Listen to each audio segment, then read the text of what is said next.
where an Aso Oke meets a cowboy hat. Let me tell you about Adaobi, a Nigerian queen living her best life in Dallas, Texas. Now, Adaobi was Nigerian through and through. She'd cook up a storm of egusi every Sunday, blast Burna Boy's latest hits in her car, and you'd catch her saying "een een" even when she was just a little confused. Fresh out of her master's program, she was crushing it in tech, building her American dream while keeping her roots deep in her homeland. And like many of us, she had one prayer on her lips to find a man who'd love both her and her culture. Enter Ethan, y'all. A true blue Texan, complete with those signature boots, country music playlist, and the most polite "yes ma'am" you've ever heard.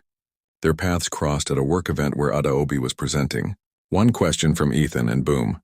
Their conversation flowed as smooth as palm wine at a traditional wedding. At first it was like a perfect melody.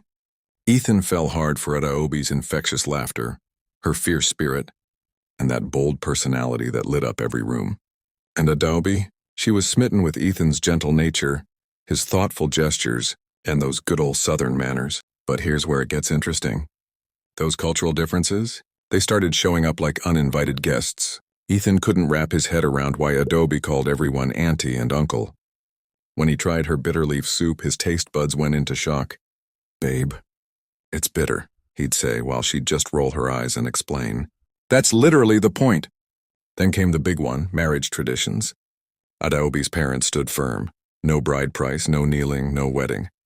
Meanwhile, Ethan's folks were scratching their heads, wondering why love wasn't enough. And there was Adaobi, caught in the middle, wrestling with a question that many cultural bridges face. How do you honor your roots while building a new path forward? And the courage it takes to make them work.